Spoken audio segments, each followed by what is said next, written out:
This is the Ministry of Truth. I'm Gordon Comstock. Time for Part 4 of the 1975 book, The Babylonian Woe, by David Astle, documenting the origins of the international banking real rulers of the world, documenting it even in ancient times. How there has always been powers behind the scene, the bankers, the money changers. Ever since ancient time, they have usurped the true rulers. They've been the power behind all the thrones. And nowadays we think we vote. If you're still foolish enough to do that, you think you're voting for a quote-unquote leader. And the president's not even supposed to be our leader. Long story there, but anyway, this is a fantastic book, very erudite. And good luck finding this one in your library. The Left Hand of Dawn. Both according to Francois Lenormand and the Cambridge Ancient History, checks were in use in Babylonia from the earliest times. Some use of checks has also been verified as having existed at Ur during the 3rd and 4th millenniums BC by Sir Charles Woolley, and no doubt by other archaeologists at other sites. As the only clear meaning that can be given to the law, number 7 of Hammurabi, indicates that also were known in the 3rd millennium or earlier the principles of private money creation through the creation of receipts as against valuables on deposits with persons of quote-unquote repute, the existence of all the abuses against the men of the city, deriving from the exercise of the principles of inflation and deflation of the total number of such receipts, indicating given numbers of the unit of exchange, may be deemed to have existed.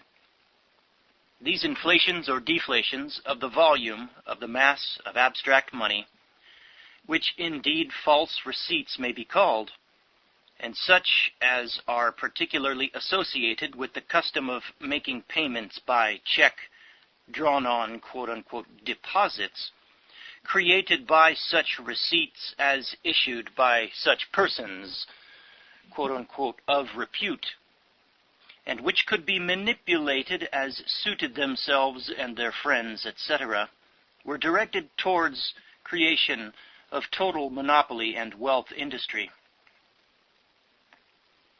Further, as according to Paul Einzig, quote, a credit system developed in Greece, as in other parts of the ancient world, long before the adoption of coinage, unquote, it may reasonably be supposed that well before the flood of refugees that must have poured out of Aram in the earlier days of the 1st millennium BC, as a result of the Assyrian onslaught, Babylonian money power had already established branch agencies on the coast of Greece and in the Mycenaean centers generally, from which they loaned their clay, quote, promises to pay, unquote, expressed in terms of silver, no doubt, as against collateral. Such loans could be used to purchase those luxury foods and arms which were brought from the Syrian or Mesopotamian cities. But although the original loan had been but an entry in the ledger of the agent, probably in the first analysis costing little more than the labor of slave scribe, the repayment demanded would be silver or slaves or equally desirable goods. Clear evidence of the existence of this Babylonian force in the Mycenaean cities was yielded by verification of the fact of the existence of the mythological Cadmus of Grecian Thebes, reputedly Phoenician, parentheses, Phoenician being simply a word used by the Greeks to describe those people that came to trade from the ports of Syria and Canaan, in parentheses, having probably been reality. This historical fact was revealed by the discovery in modern-day Thebes in the area that in ancient times must have been the national storehouses of cylinders containing seals of a high dignitary of the court of King Buraburius, who reigned in the city of Babylon in the first half of the 14th century BC, which unmistakably suggested Cadmus and his real part in the affairs of Thebes and those cities with which it was connected. Further evidence of the activities of the Babylonians is indicated by the discovery of their seals in the Cyclades. These trading stations, established in Mycenae long before Homer, would have functioned very much as did the European trading stations on the west coast of Africa during the 18th century A.D.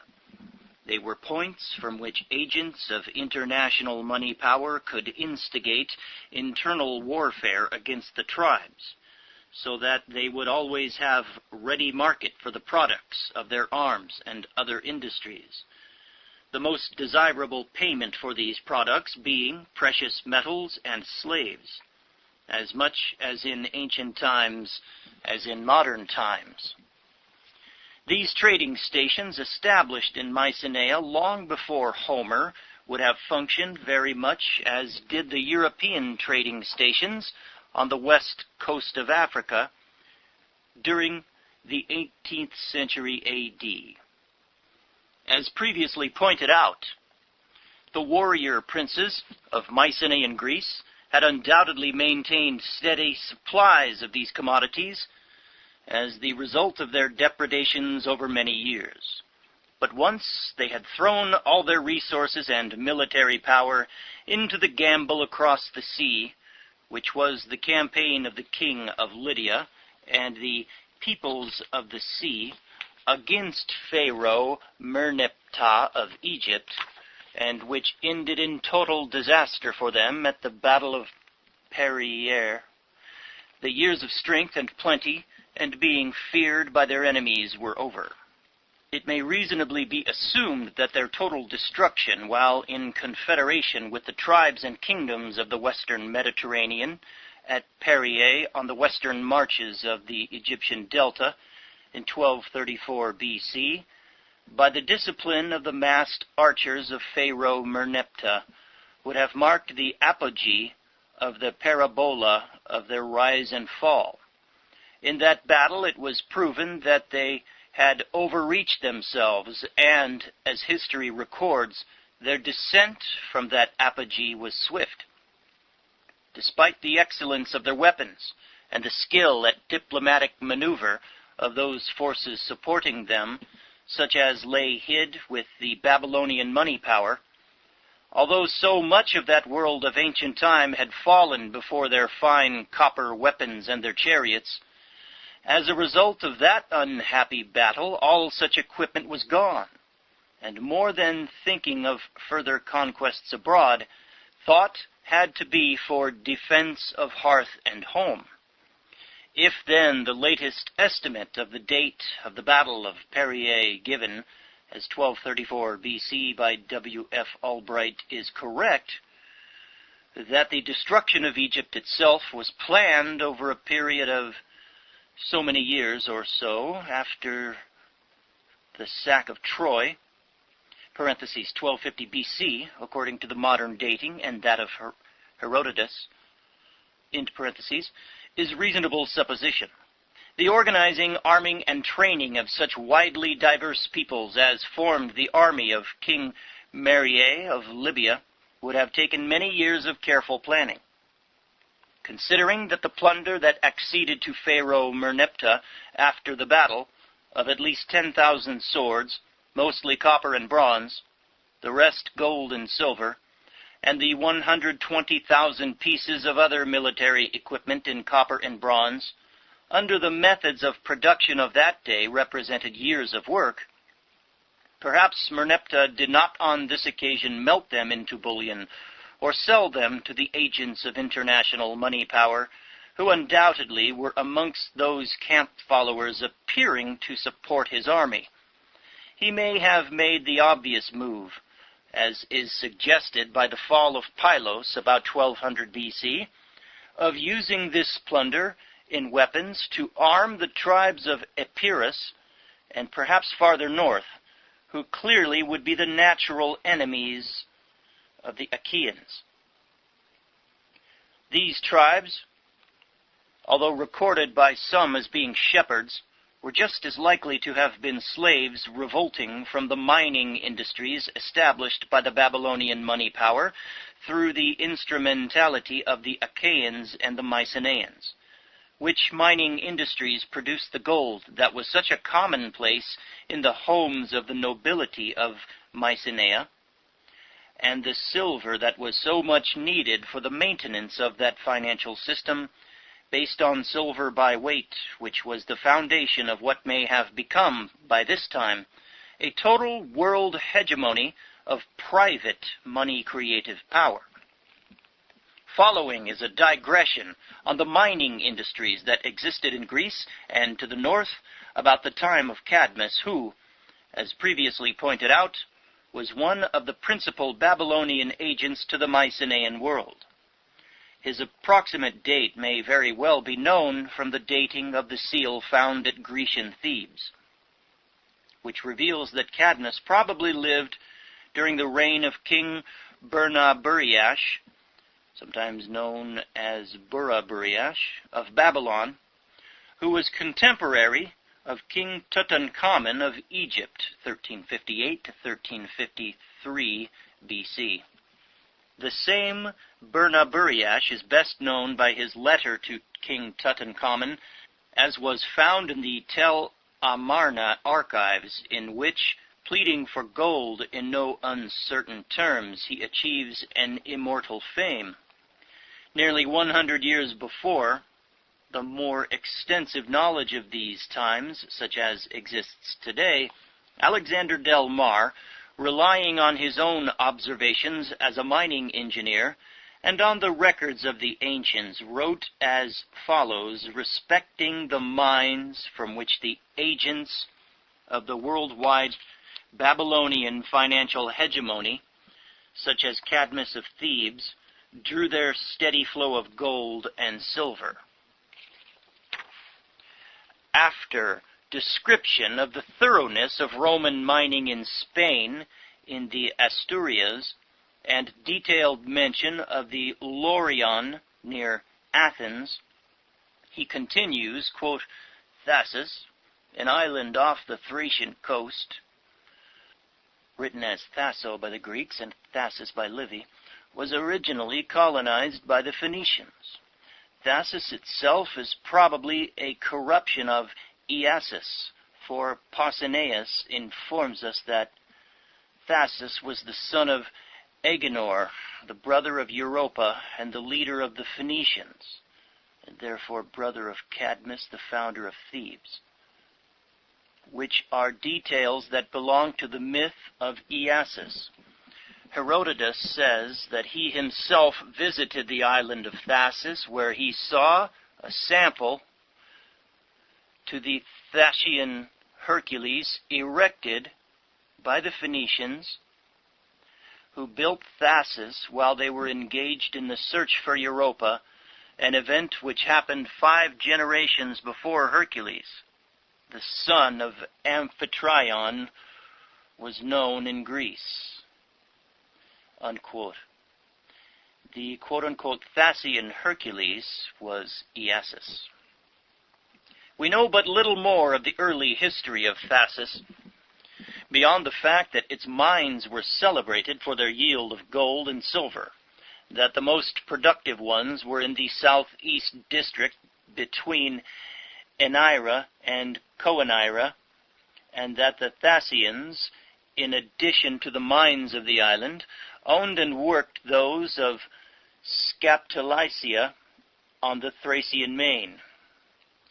These last, in the time of Darius, yielded an average annual product worth or equal to 80 talents. The mines on the island did not produce so much at this period, although at an earlier one they had annually yielded between 200 or 300 talents. About 60 miles south-southeast of Cape Sunium, in the island of Sifnos, which in the time of Polycrates, B.C., 580 to 522, and perhaps long before, was famous for its rich mines of gold and silver. Their soil produced both gold and silver in such abundance that from 1/10 part of their revenues they had a treasury at Delphos equal in value to all the riches which that temple possessed. In the Roman period, time of Strabo, Sifnos was noted for its poverty. For, says Pausanias, speaking of the interval, afterwards their gold mines were destroyed by an inundation of the sea. Mount Pangaeus is in Thrace on the river Nestus, about 200 miles west-northwest from Constantinople. Pliny says that the gold mines in this range were opened by Cadmus. Indeed, it is probable that all the mines in ancient Greece were opened by the Phoenicians or the Venetians before they were worked by the Greeks. Philip of Macedon, about B.C. 358, being informed that in ancient times, that would be previous to the so-called Dark Ages of Greece, these mines had been productive, caused them to be reopened, with the result that he obtained from them annually more than 1,000 talents. It is from the gold of Pangaeus that he struck his Philips, whose type during the following century was so extensively copied by the Gauls. The island of Samos, once called Cyper-Issa, is on the west coast of Asia Minor, near the mouth of the Castris and ruined Ephesus. It was colonized originally by the Bacchidae, who were presumably Phoenicians or Venetians, and who, on being driven out of Samos by the Ionians, settled northwards in Samothrace. We know little of the early history of Samos. The Samian mines were of gold and silver, the ores of which were reduced on the river Imbrasus. The extant gold, silver, and electrum coins of Samos are numerous. Some of those commonly attributed to Sardis were ascribed by Sestini to Samos. Herodotus reports that Polycrates bought off the Lacedaemonians, who tried to deprive him of the island, with a subsidy of lead coins thinly cased with gold, and thus cheaply got rid of his unwelcome visitors. The mines of Samos were still worked in the time of Theophrastus, about 240 B.C., for he wrote concerning them, quote, "Those who work in these mines cannot stand upright, but are obliged to lie down either on their sides or their backs.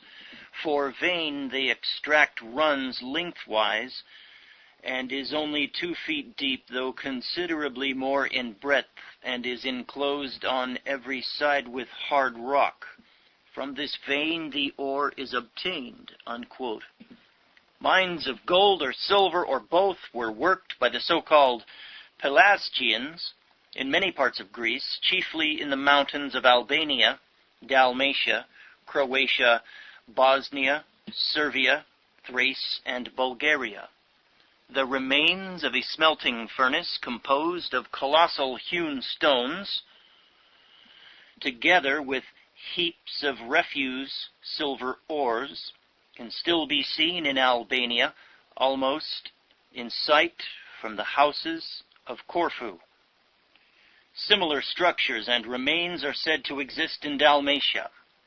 In Bosnia, at Slatnica, on the road to Skopje, 6 miles from Tronic, the Romans worked gold mines on an extensive scale, and they were probably worked by the Greeks before the Romans.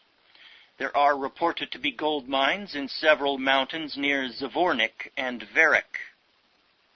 The rivers Bosna, Verbach, Drina, and Lachva are auriferous.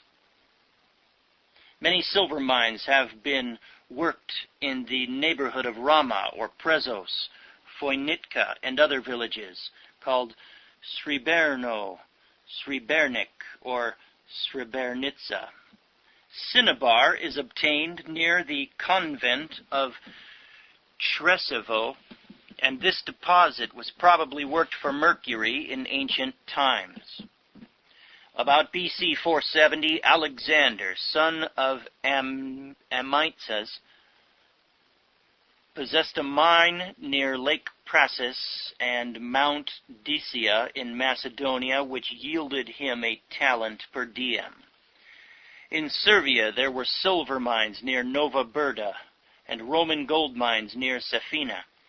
Ancient mines of both gold and silver, chiefly the latter, exist in other parts of Servia, and little is known of their early history. There are some 20,000 acres of alluvions within 50 miles of Belgrade, which might yet richly reward the hydraulic process. There is plenty of water with good heads and good grades for the gravel.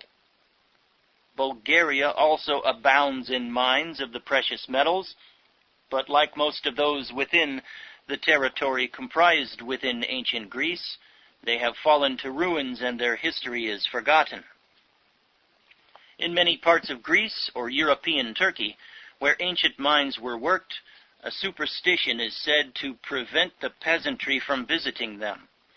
Malta Brun especially mentions this of the old Roman mines near Tronic, and we ourselves have noticed the same superstition in the vicinity of the Roman gold mines in the Carpathian foothills. This superstition is probably due to the traditions of that cruel and relentless slavery to which their forefathers were subjected by the Greek and Roman lords who once owned these mines. Valdivia, writing to the Emperor Charles V, declared that every castellano of gold from Peru cost a measure of human blood and tears. What was the cost of gold to the ancient Romans, or still more ancient Greeks, it would be hard to say, but a human life for every ounce would probably be well within the mark. For further information on mining in very ancient times in southeast Europe, the activities of the Beaker people, etc., the Cambridge Economic History should be consulted, though no special significance, such as obviously exists, will be pointed out therein relating this search for silver and gold to the private money creative system already well established in Babylonia at that time. So, to return to the main thread of this tale, it is clear that a relatively extensive and hardened and brutalized population existed in the localities of the mining industries of Epirus and farther north at the time of the flourishing of Crete and Mycenae and of Cadmus of Thebes. Formerly considered mythological, but clearly powerful agent of the Babylonian money power towards its search for the precious metals. This population, largely slave, given weapons and organizations, as the vanguard of the so-called militant shepherds, could be a serious threat to the civilizations of the South, so concerned with peace and the pleasures deriving from trade, etc., which is borne out by the records of history, scant as they are. It is to be noted that Ugarit, wherein the Achaean had trade center after 1300 BC, great port, and location of manufactories, fell well previous to 1190 BC, when Ramses III of Egypt appears to have finally checked the southward advance of its destroyer, which suggests likelihood of them as having been those northern people, not connected with the peoples of the sea, with whom Egypt undoubtedly established alliance at the time of the Battle of Perrier. Such allies may very well have been those we know of as the Dorians, who, as is revealed by the tablets of Pylos, clearly were sea raiders in their earlier days in the Mediterranean area. Further verification of these conclusions, though not of the Dorian alliance, exists in the deductions of Professor Albright, deriving from the information on the documents found in the tablet oven at Ugarit, that the sack of Ugarit, having obviously occurred shortly after the tables were placed in the oven, dates from about 1234 BC, which would be about the time of the victory of Merneptah of Egypt over the peoples of the sea at Perrier. The destruction of Ugarit may very well have been an act of political revenge of a reawakened Egypt, working through the allies it would be raising up. For it is clear that the raiders who struck down this important city were well advised in that they chose the time for their attack as being when the ships of Ugarit had been ordered elsewhere, perhaps to Lydia, by the Hittites, who appear to have been the overlords of the kings of Ugarit. These raiders obviously were also well armed. In that day, much more so than today, the question was not so much as whether men were available, as whether effective arms were available for them to bear. Ugarit was undoubtedly center from which arms and supplies were shipped to the Libyans and the peoples of the sea. In such, therefore, it would have been agency of that greater force seeking to design the end of Egypt as it had been known, and waiting for its plunder of silver and gold. The main Achaean states, suffering serious shortage of arms as a result of the Battle of Perrier, which appears to be verified by the dearth of military equipment recorded by the Linear B tablets unearthed at Pylos, obviously written shortly before the full force of the attack came from the north, were wide open to the enemy. On the reasonable assumption that Pharaoh Merneptah would have arranged for armed uprising of the numerous mine slaves to the north of Mycenaean Greece, together with organized attack from those nations of mid-Europe, perhaps from as far afield as Denmark, trading partner of Mycenae, it would have been reasonable for him to have supplied them with officers particularly instructed in siege work, and the arms with which, as a result of Perrier, his arsenals would have been so well equipped. One thing is clear: the Dorians, known to be destroyers of Pylos, an action which paved the way for their conquest of the Peloponnese, were well organized, with a strong esprit de corps, which remained with them until the last days of Sparta, and were well armed as armaments went in those days. Having ships, as the tablets of Pylos reveal, they thus could maintain adequate supplies down the coast of the Adriatic. Above all, they must have had previous experience in siege work, such as could have been gained in the wars against the Canaanitic cities. For the tremendous walls of both Mycenae and Tiryns could not have been taken but by well-organized armies with a strong and experienced engineering corps. It may safely be considered that a considerable part of the excellent arms with which the Dorians must have been supplied was the plunder of Perrier.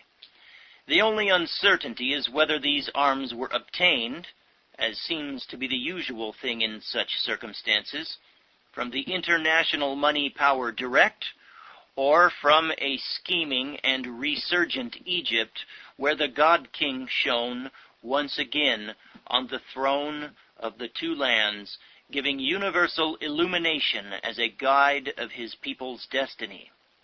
After Perrier, terrible battle that it must have been for the times, he certainly would have been in a position to divide and rule. After all of these events, largely indicating frustration of the schemes of international money creative power, particularly in its failure to bring about total collapse of that most ancient world which was Egypt, so far as Greece was concerned, there came a period known today as the Dark Ages. Dark because too little is known thereof. Such was the magnitude of the disaster that swept over the Achaeans, weaponless as they may very well have been, that for a time those trading stations established by the Babylonians, and that had flourished for so long, through the crumbling of so much of what had been in ancient days, may have been reduced or even closed. As, however, the turbulence died away, money power as centered in Mesopotamia, now with the plunder of half a dozen civilizations in its strong rooms, and a steady inflow of the precious metals deriving from the rapid expansion of the mining industry at that time, due to the improvement of the methods of exploration and smelting brought about by the use of tools of hardened iron, together with the availability of ample slave supplies as derived from all these wars, began to look around for new fields in which its power to create quote-unquote capital could be used to best advantage. Thus, once again, the money creators of Mesopotamia turned their eyes towards the idyllic shores of Greece and its forested mountains and hills. Greece, which was clearly the gateway to Europe, and, through its command of the routes to the Hellespont and the Black Sea, to further Asia. Analyzing the sources, either Dorian or Ionian, from which derived the impulses which gave driving force to the growth of the Greek Industrial Revolution, the Encyclopedia Britannica of 1898 says, quote, "The Ionian was that which most actively influenced the early development of Greece. But the Ionians themselves derived the most impulses of their progress from a foreign source. Those Canaanites or lowlanders of Syria, whom we call by the Greek name of Phoenicians, inhabited the long, narrow strip of territory between Lebanon and the sea. Phoenicia, called Keft by the Egyptians, had, at a remote period, contributed Semitic settlers to the delta, or Isle of Caftor. And it would appear from the evidence of the Egyptian monuments that the Kepha, or Phoenicians, were a great commercial people as early as the 16th century B.C. Cyprus, visible from the heights of Lebanon, was the first stage of the Phoenician advance into western waters. And to the last there was a Semitic settlement element side by side with the Indo-Europeans. From Cyprus, the Phoenician navigators proceeded to the southern coasts of Asia Minor, where the Phoenician colonists gradually blended with the natives until the entire seaboard had become, in a great measure, subject to Phoenician influences. Thus the Solymi, settled in Lycia, were akin to the Canaanites and the Carians, originally kinsmen of the Greeks, were strongly affected by Phoenician contact.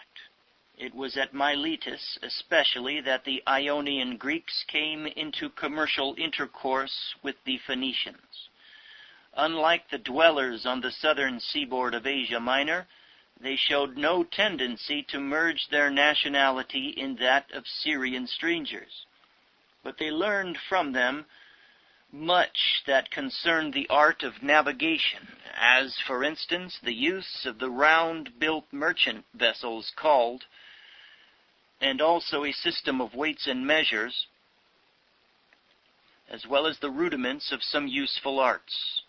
The Phoenicians had first of all been drawn to the coasts of Greece in quest of the purple fish which was found in abundance off the coasts of the Peloponnesus and of Boeotia. Other attractions were furnished by the plentiful timber for shipbuilding which the Greek forests supplied, and by veins of silver, iron, and copper ore. Two periods of Phoenician influence on early Greece may be distinguished. First, a period during which they were brought into intercourse with the Greeks merely by traffic in occasional voyages. Secondly, a period of Phoenician trading settlements in the islands or on the coasts of the Greek seas, when their influence became more penetrating and thorough. It was probably early in this second period, perhaps about the 9th century B.C., that the Phoenician alphabet became diffused through Greece. This alphabet was itself derived from the alphabet of the Egyptian hieroglyphics, which was brought into Phoenicia by the Phoenician settlers in the Delta. It was imported into Greece, probably by the Arameo-Phoenicians of the Gulf of Antioch, not by the Phoenicians of Tyre and Sidon, and seems to have superseded in Asia Minor and the islands a syllabary of some 70 characters which continued to be used in Cyprus down to a late time. The direct Phoenician, i.e. Babylonian, influence on Greece lasted to about 600 B.C., significantly about the time of the laws of Lycurgus in Laconia. Commerce and navigation were the provinces that concerned the higher culture. The Phoenician commerce, here we go, laws of commerce that were still enmeshed in. The Phoenicians seem to have been little more than carriers from east to west of Egyptian, Assyrian, or Babylonian ideas, unquote. Although the existence of the cities of Ugarit and Alalak in the region of the Gulf of Antioch was unknown when the above was written, neither, therefore, had knowledge of those days received the impetus of the information recorded in their tablet hoards, nor were linear A and B known, much less deciphered, revealing so much of Mycenae and its time, and that which had been before. The opinions expressed by this 19th century writer more or less agree with those recently expressed by Sir Charles Woolley, despite the belief of Sir Leonard some 26 years previously that the script of the Aramaic tablets of Ra Shamra, site of ancient Ugarit, derived from the cuneiform of Sumeria and Accadia. Whew. All right, we're taking a break, and I'm going to get my mind to stop spinning from these long, winding, erudite sentences, and we'll come back on the other end of this song. Okay, we're back, and we're going to finish up now the fourth part of The Babylonian Woe by David Astle. And so to continue with the main thread of our narrative, it being thus quite clear that by 933 B.C., agencies for Babylonian imperialism were once again well established in Greece, certainly in Ionia, and almost certainly farther afield on the Greek mainland, considering those favorable conditions existing in Greece at that time. The international money power of that day, in reality as blind a force to its own needs and purposes as it is today, on the advice of such Aramaean refugees, no doubt, decided to reduce exports to Greece and to finance the growth of native Greek manufactures. Such financing whether through forgery of the existing currency of Greece, the iron or copper spits, out of the bloody scrap garnered from the fields of battle in Aram or Arabia or Israel or Egypt, or by other methods known to them, as previously described, would present no problem.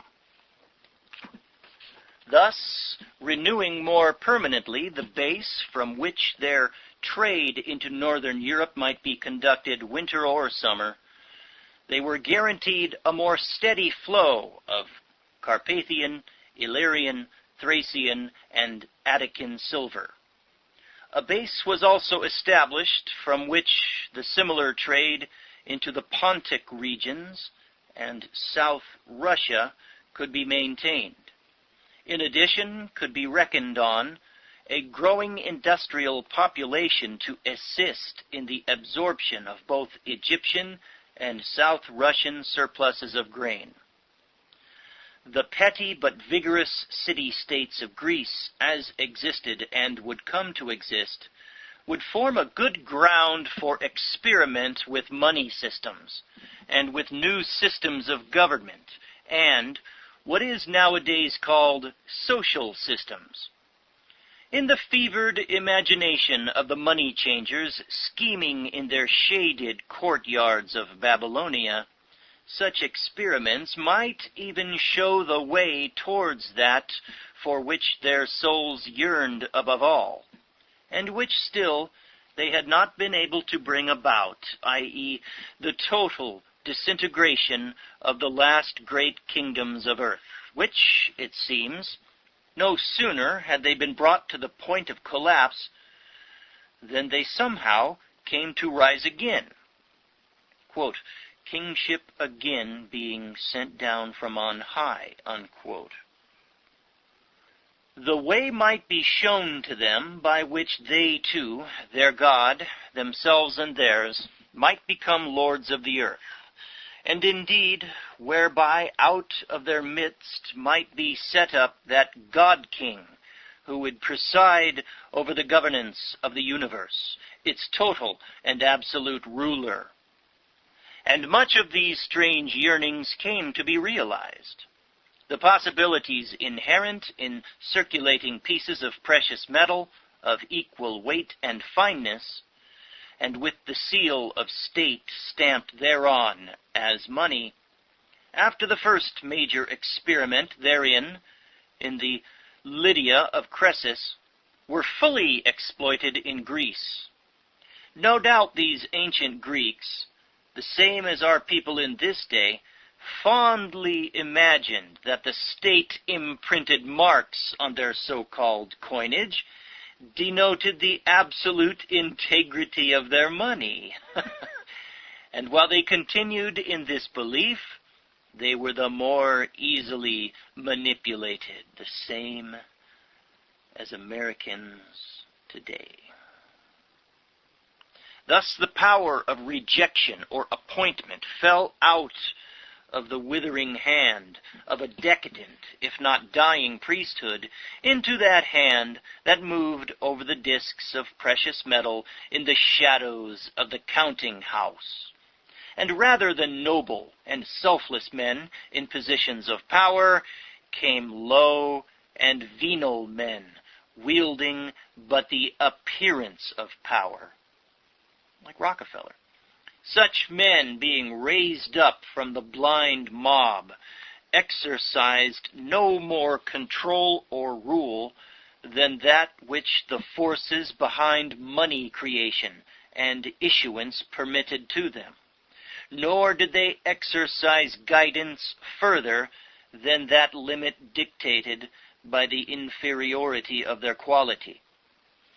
The Greek of those days, as the Englishman during the 17th century A.D., was highly intelligent, industrious, and frugal, and he clearly served under his ancient and natural aristocracy proudly and gladly in war or in peace.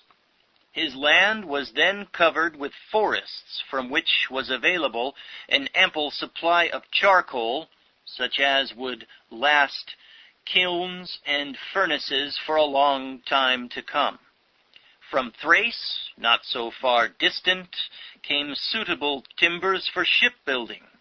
Hence, the spark that gave light to the life of the Greek city-state must have been smoldering well before the introduction of coined money from Lydia, and its attendant possibilities of controlled credit manipulations much greater than had ever been before.